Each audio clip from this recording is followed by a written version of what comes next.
YCP ప్రభుత్వ హయాంలో దారుణంగా దెబ్బతిన్న భవన నిర్మాణ రంగాన్ని పట్టాలెక్కించినందుకు సీఎం చంద్రబాబు కృషి చేస్తున్నారని చీపురుపల్లి ఎమ్మెల్యే కళా వెంకటరావు అన్నారు. ఆయన మీడియాతో మాట్లాడుతూ ప్రస్తుతం ఎక్కడ దొంగ వ్యాపారానికి తాగు లేకుండా ఉచిత ఇసుక విధానం ఉపయోగించుకోవాల్సిన పరిస్థితి ఉందన్నారు. జీవో నంబర్ 43 ద్వారా ఉచిత ఇసుక విధానాన్ని ఈరోజు చంద్రబాబు నాయుడు గారి ప్రభుత్వం, తెలుగుదేశం పార్టీ ప్రభుత్వం అమలు చేయడం మొదలుపెట్టారు. కూటమి మేనిఫెస్టోలో దీన్ని పెట్టడం జరిగింది. 40 లక్షల మంది భవన నిర్మాణ కార్మికులకు ఇది చాలా ఉపయోగకరమైనటువంటి కార్యక్రమం. వాళ్ళకి ఉపాధి దొరుకుతుంది. అలాగే పేద ప్రజలు 5 లక్షల రూపాయలు ఇంటికి ఖర్చు అయితే చిన్న ఇల్లు కట్టుకునేటప్పుడు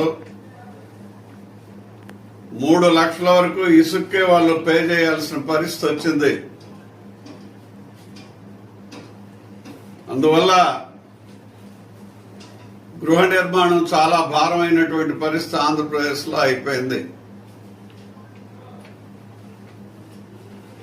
పేద ప్రజలు సొంతంగా ఇల్లు నిర్మించుకోవడం, బిలో మిడిల్ క్లాస్ ఇసుక కొనుక్కోవడం గగనం అయిపోయింది.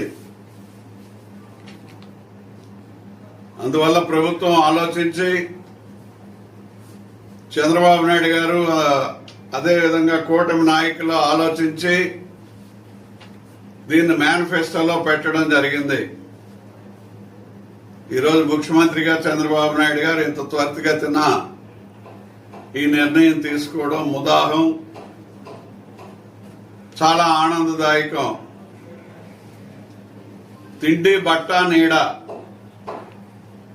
ఈ నీడ అనేటటువంటిది గృహం ప్రతి మనిషికి చాలా అవసరమైనటువంటిది. దాంట్లో ఈ పనిముట్టు అయినటువంటి ఇసుక బంగారం అయిపోవడం, బంగారం అయినా కొనుక్కోగలిగారు కానీ ఇసుక కొనుక్కోలేనటువంటి పరిస్థితి ఏర్పడింది.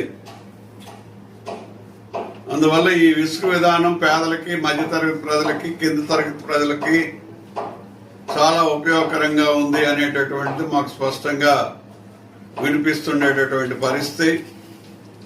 అందువల్ల దీనికి జిల్లా కలెక్టర్ని సారథిగా పెడుతూ, మరి అదేవిధంగా జాయింట్ కలెక్టర్తో సహా ఎక్కడెక్కడైతే స్టాక్ పాయింట్స్ ఉంటాయో ఆ స్టాక్ పాయింట్స్ నుంచి ఉచితంగా ఇసుకని ఓన్లీ రవాణా ఛార్జీ, హ్యాండ్లింగ్ తప్ప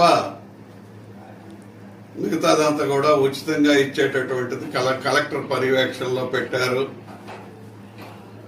ఇది చాలా మంచి పరిణామం. ప్రజలందరూ కూడా దీన్ని ఉపయోగించుకోవాలి. ఎక్కడ కూడా బ్లాక్ మెయిలర్స్ కానీ దొంగ వ్యాపారానికి కానీ తావు లేకుండా ఉపయోగించుకోవాల్సినటువంటి పరిస్థితి ఉంది. దీన్ని ప్రభుత్వం ఉక్కుపాదంతో అలాంటి వాళ్ళు ఎవరైనా ఉంటే తొక్కి పెడతాం, ప్రజలకు ఉచితంగా ఇస్తాం.